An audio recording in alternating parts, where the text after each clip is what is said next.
नमस्कार मित्रों, मुख्य परीक्षा उत्तर लेखन कार्यक्रम में आप सभी का स्वागत है।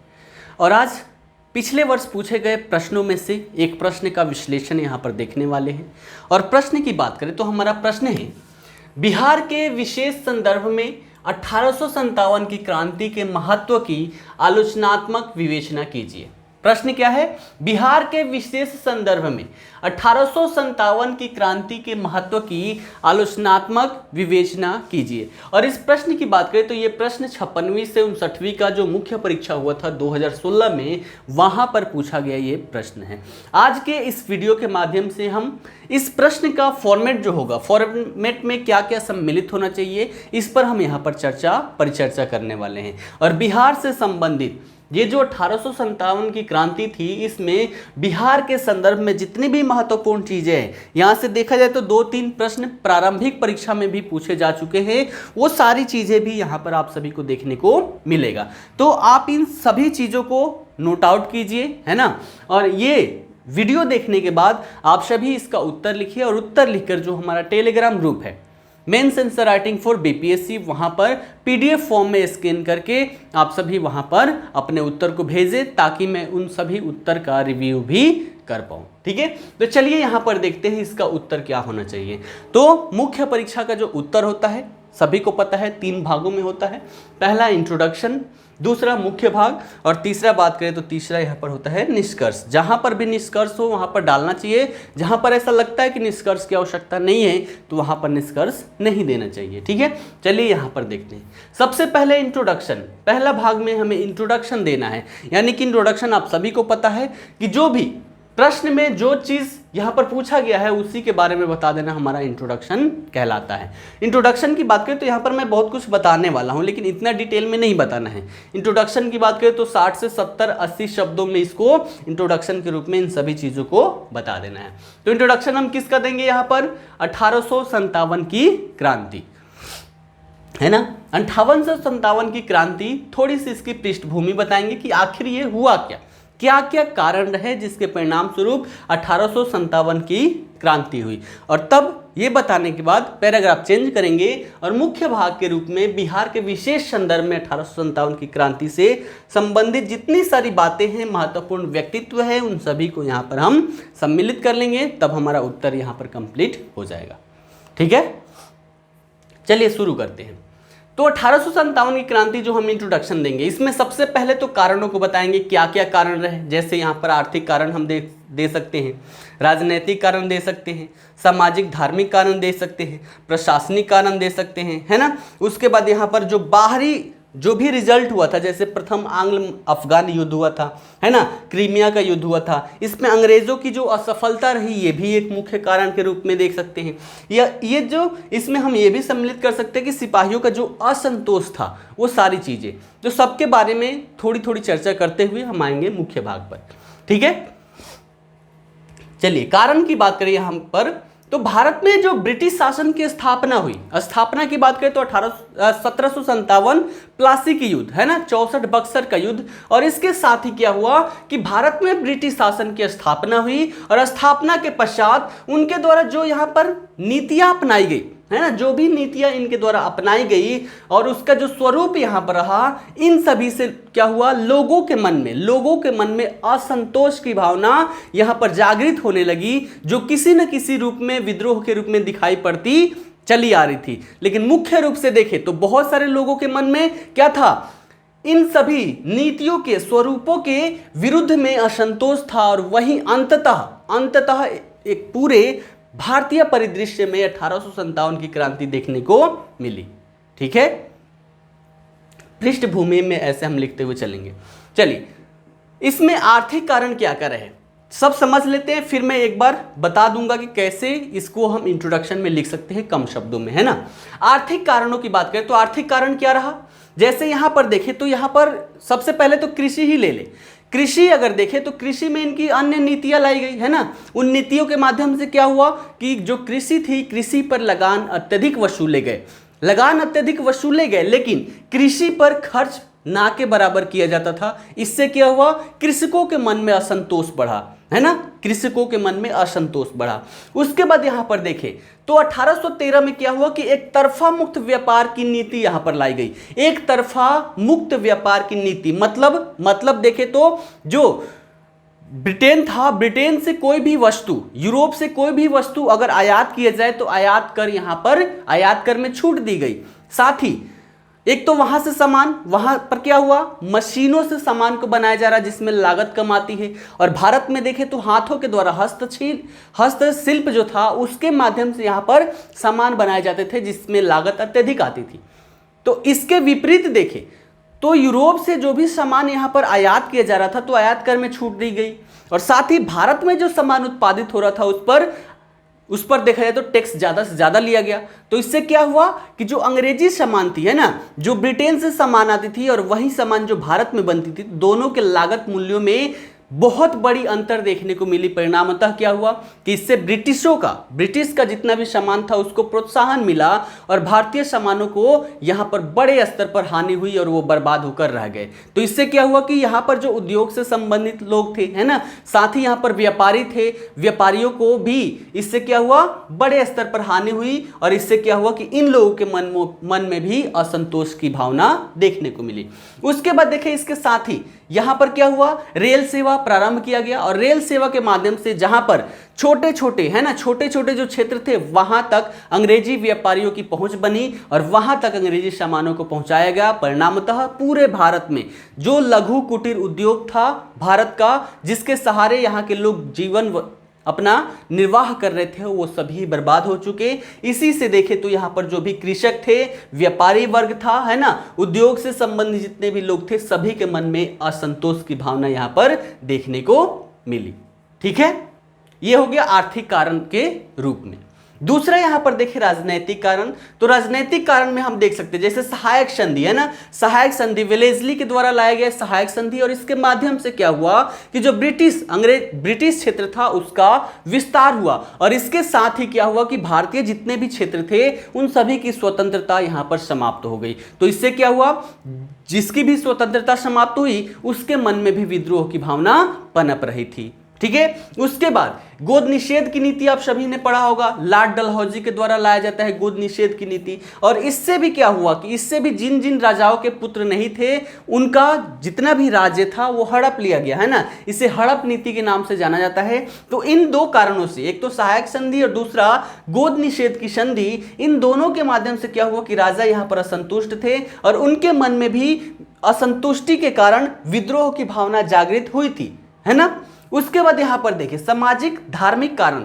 तो सामाजिक धार्मिक कारण में देखें तो अंग्रेज क्या थे, गोरे लोग थे, भारतीय उनकी अपेक्षा में काले थे। तो इससे क्या हुआ कि उनके आते ही समाज में क्या हुआ, गोरे और काले का भेद यहां पर बड़े स्तर पर देखने को मिला। अंग्रेज अपने आप को श्रेष्ठ मानने लगे और भारतीय को हीन मानते थे, है ना। तो इससे क्या हुआ कि जो भारतीय लोग थे, भारतीय लोगों को क्या हुआ, इससे क्रांति की प्रेरणा मिली कि जब ये हमारे यहाँ आए हुए हैं, हमारे से भेदभाव कर रहे हैं, तो हमें क्या कर रहे हैं, ये समाज में पीछे धकेलने का कार्य कर रहे हैं। यानी कि हमारे ही समाज से हमें समाप्त करके जो उनका सामाजिक दृष्टिकोण था वो सभी थोपने पर लगे हुए हैं। इससे क्या हुआ, लोगों के मन में क्रांति की प्रेरणा मिली इससे।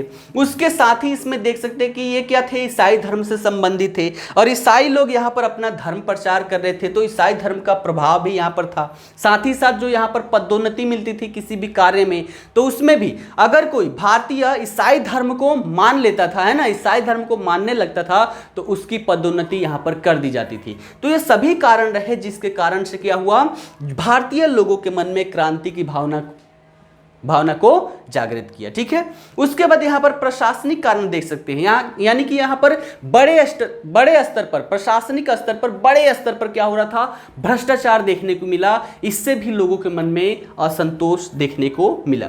उसके बाद यहां पर देखिए तो जो प्रथम आंग्ल अफगान युद्ध हुआ था 1838 से 42 तक, इस युद्ध में अंग्रेजों की पराजय हुई।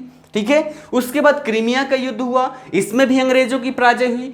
पंजाब का युद्ध हुआ, इसमें भी अंग्रेजों की पराजय हुई। इन सब से क्या हुआ कि लोगों के मन में ऐसा लगा कि जब यहां पर अंग्रेज पराजय हो सकते हैं तो हम क्यों नहीं पराजित कर सकते हैं, तो ये भी इनके मन में एक विद्रोह की भावना को प्रेरित करने का कारण रहा। और अंततः यहां पर देखें तो सिपाहियों के मन में जो असंतोष था ये भी यहां पर एक मुख्य कारण के रूप में रहा। जैसे यहां पर सिपाहियों की बात करें तो जितनी भी प्रेसिडेंसी थी, है ना, बंगाल, है ना, मद्रास था, तो इन सभी जगहों पर देखें तो सभी जगहों पर सिपाही थे। इसमें जो बंगाल वाला क्षेत्र था, तो बंगाल वाले क्षेत्र के जितने भी सिपाही थे इसमें मुख्यतः कौन से थे, मुख्यतः इसमें ब्राह्मण और राजपूत थे जो हिंदू धर्म को मानने वाले थे, अपने धर्म पर अटल रहने वाले ये सभी लोग थे। और ऐसी स्थिति में क्या हुई, ऐसी स्थिति में प्रारंभ में तो देखें तो प्रारंभ में सेना में जितने भी ये लोग सम्मिलित हुए उनकी जो जातिगत विशेष अधिकार थे, है ना, यानी कि जो राजपूत थे, ब्राह्मण थे, अपने आप को उच्च मानते थे, तो यहाँ पर प्रारंभ में तो इनके जातिगत विशेष अधिकार को यहाँ पर माना गया, इनके जो रीति रिवाज थे उनको भी यहाँ पर महत्व दिया गया, लेकिन बाद में इसे समाप्त कर दिया गया। यानी कि सेना में आप सम्मिलित हुए, चाहे हिंदू हो या फिर SC ST से संबंधित हो, चाहे राजपूत हो, ब्राह्मण हो, सभी को यहाँ पर बराबर कर दिया गया। तो इससे क्या हुआ, उनके मन में असंतोष की भावना आई। साथ ही साथ यहाँ पर देखें तो 1857 में एक आदेश पारित किया गया और इस आदेश के माध्यम से ऐसा बोला गया कि अगर आप सेना में भर्ती होते हैं तो प्रारंभ के एक वर्ष दूसरे देशों में अपनी सेवा देनी होगी। और उस समय काल पर एक देश से दूसरे देश में जाने का साधन क्या था, जहाज के माध्यम से, पानी वाले जहाज के माध्यम से। और उस समय देखें तो जितने भी भारतीय लोग थे, है ना, वो समुद्र को लांघना पाप समझते थे, तो इससे भी क्या हुआ, उनके मन में विद्रोह की भावना उपजी। और इसकी जो प्रारंभ थी 1857 की क्रांति, अगर इसकी बात करें तो ये कब हुआ, इसकी देखें तो जो चर्बी वाला कारतूस घटनाकांड था, है ना, चर्बी वाला जो कारतूस यहाँ पर था उसके माध्यम से इसकी शुरुआत यहाँ पर देखी गई। यहाँ पर नई एनफील्ड बंदूक थी जिसमें बारूद को भरने, तो बारूद का गोला था, उसको भरने के लिए दांतों से उस पर जो चर्बी लगा रहता था, है ना, चर्बी इसलिए लगाया जाता था ताकि वो सीलन से बचा रह सके, तो पहले उसे दांतों से खोलना पड़ता था, तब जाके उसको बंदूक में भरना था। और ऐसी स्थिति में देखें तो ऐसी स्थिति में क्या हुआ कि ऐसा कहा जा रहा था कि वहां पर जो यहां पर कारतूस जो था उसमें जो चर्बी यूज की जा रही थी वो सूअर और गाय का था। सूअर की बात करें तो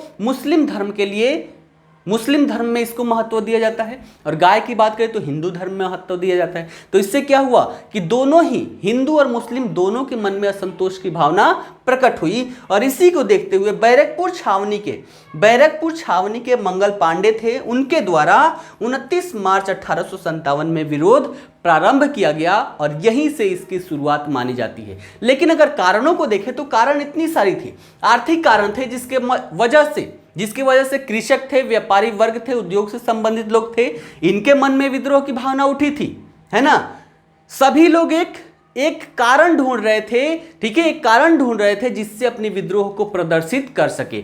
तो आर्थिक कारण की वजह से कृषक, है ना, व्यापारी वर्ग, है ना, उसके बाद जो उद्योग से संबंधित थे उनके मन में विद्रोह की भावना थी। राजनीतिक कारण से जो राजा असंतुष्ट थे उनके मन में विद्रोह की भावना थी। सामाजिक धार्मिक कारण थे, इसकी वजह से लोगों के मन में विद्रोह थी। प्रशासनिक था, है ना। तो ये सभी कारण थे जिसकी वजह से सभी के मन में विद्रोह की भावना थी, लेकिन वो किसी न किसी कारण को ढूंढ रहे थे कि कोई एक कारण मिल जाए, ठीक है, एक बार प्रारंभ हो जाए ताकि ये सभी अपनी विद्रोह को दिखा पाए, है ना। और ऐसी स्थिति कब पैदा हुई, मंगल पांडे के द्वारा, जब वहां पर बैरकपुर छावनी के मंगल पांडे के द्वारा 29 मार्च 1857 ईस्वी को विरोध प्रारंभ किया गया।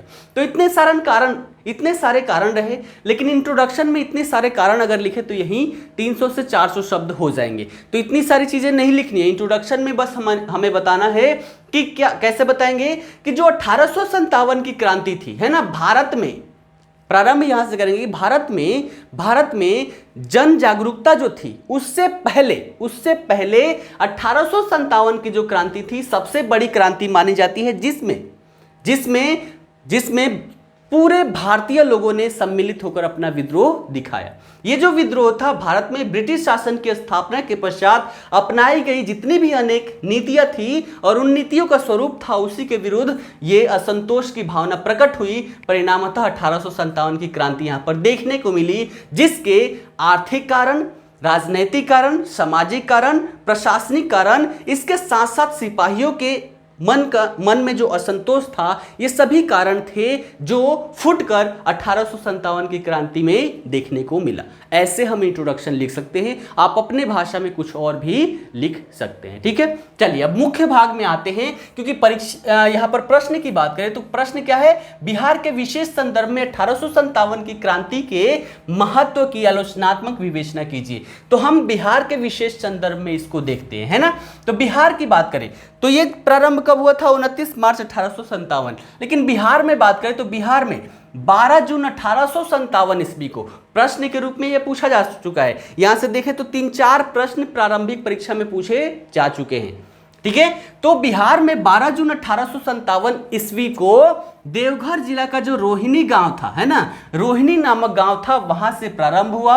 रोहिणी की बात करें तो रोहिणी में क्या था कि रेजिमेंट का कार्यालय था। यहाँ पर जो 32वीं रेजिमेंट थी, तो 32वीं रेजिमेंट में कार्यरत 3 सैनिक थे, है ना। सैनिक तो बहुत थे, लेकिन 32वें रेजिमेंट में कार्यरत जो 3 सैनिक थे, उन्होंने क्या किया, लेफ्टिनेंट वहां के कौन थे, नॉर्मन लेसी और उनके सहायक थे सर्जेंट डॉक्टर ग्रांट, इन दोनों की हत्या कर दी।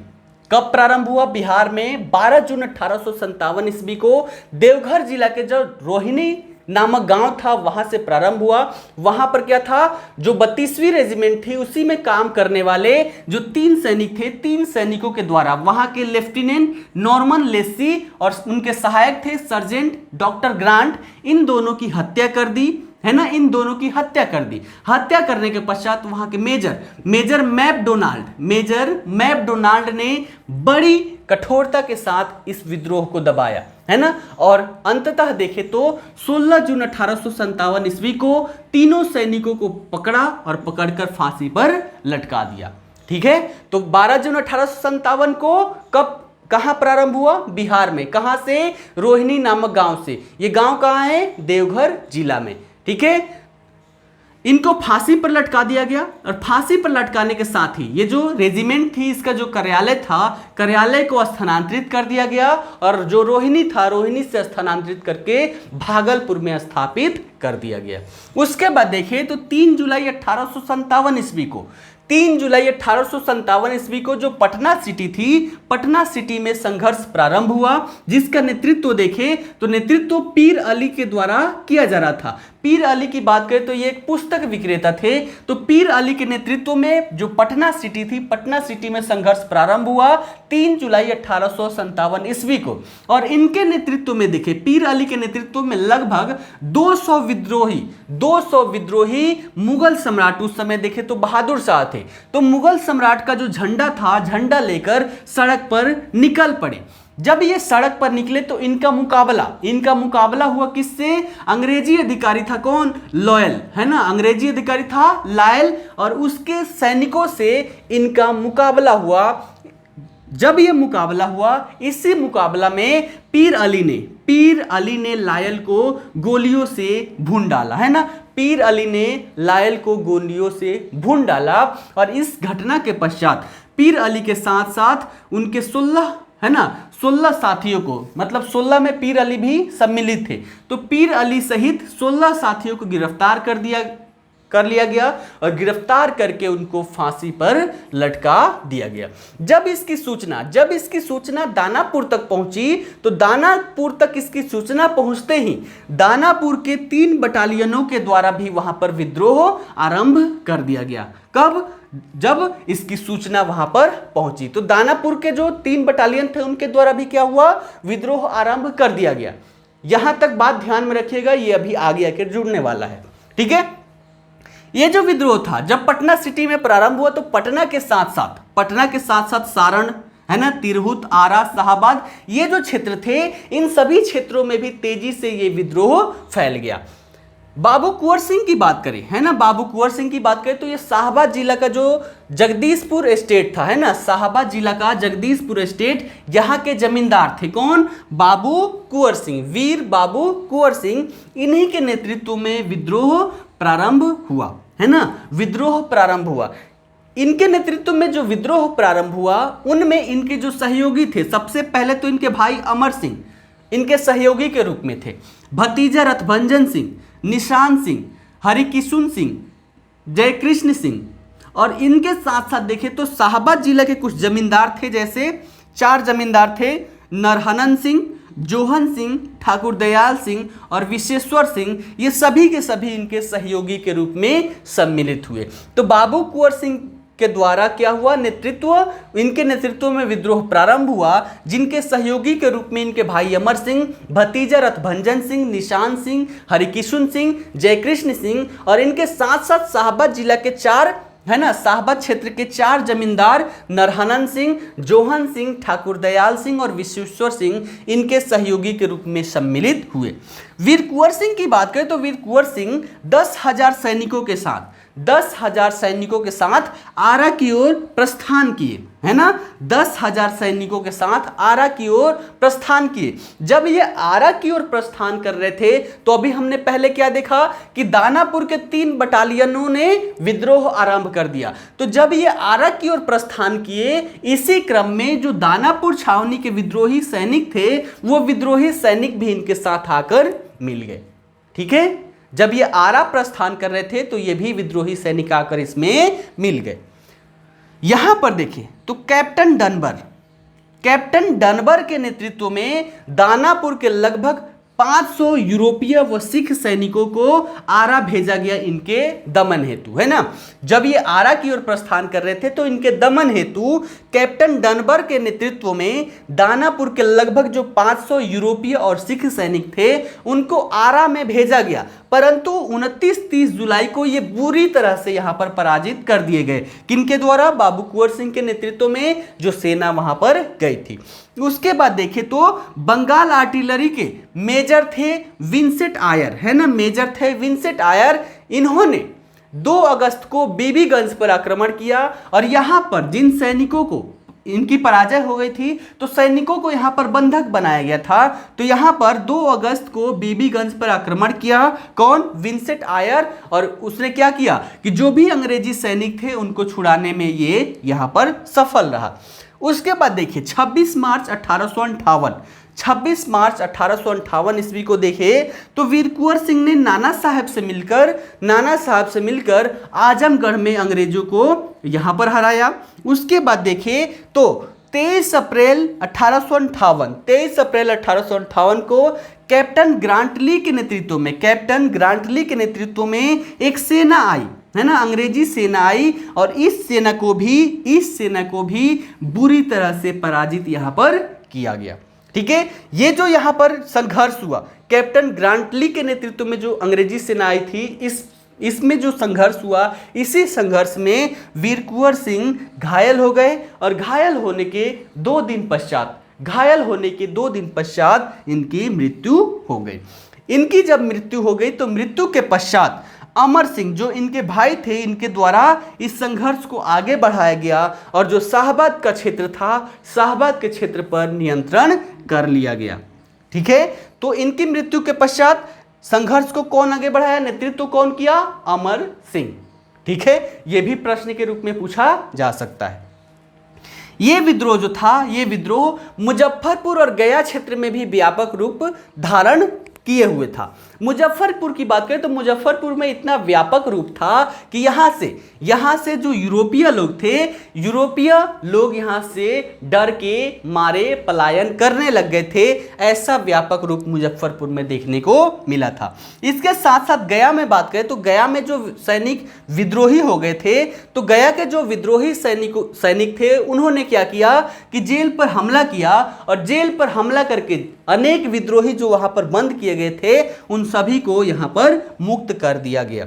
ठीक है, उसके बाद देखिए राजगीर परगना वाले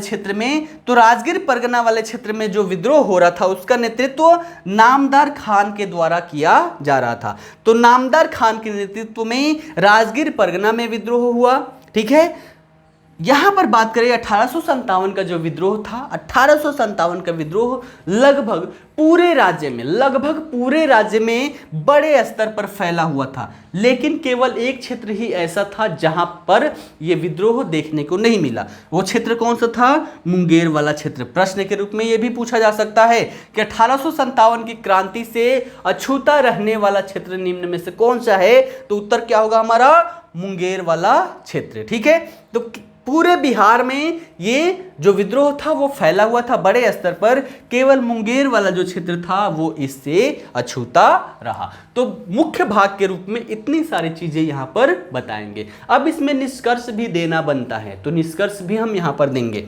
कैसे देंगे कि ये सभी तो कारण हुए, अंततः देखें तो निष्कर्ष में हम क्या देख सकते हैं कि अंततः इस विद्रोह के पश्चात महारानी विक्टोरिया के द्वारा क्षमादान की घोषणा की गई, और क्षमादान की घोषणा के पश्चात जितने भी विद्रोही थे सभी विद्रोहियों ने अपने हथियार यहां पर डाल दिए, है ना।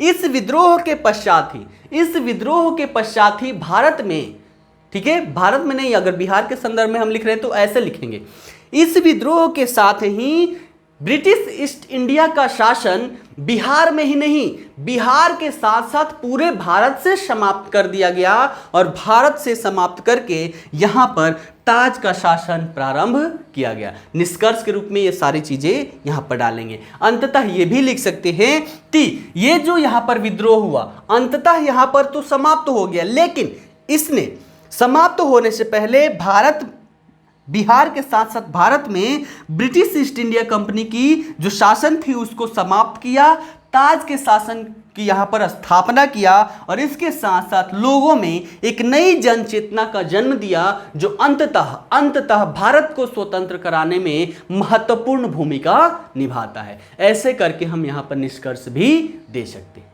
ठीक है। तो हमने यहां पर क्या देखा, एक प्रश्न देखा, बिहार के विशेष संदर्भ में 1857 की क्रांति के महत्व की आलोचनात्मक विवेचना कीजिए। उसमें इंट्रोडक्शन में क्या होना चाहिए वो हमने देखा, मुख्य भाग में क्या होना चाहिए, और साथ ही निष्कर्ष क्या होना चाहिए, इन सभी के बारे में हमने यहां पर अच्छे से देखा। इन सब के आधार पर आप सभी लोग क्या करेंगे, उत्तर को लिखेंगे और टेलीग्राम ग्रुप पर सेंड करेंगे, ठीक है। आशा करता हूं सारी चीजें समझ में आई होंगी, और इसके आधार पर आप लोग उत्तर भी लिखेंगे और सेंड भी करेंगे, ठीक है। तो चलिए आज के लिए इतना ही, फिर मिलते हैं अगले क्लास में। धन्यवाद।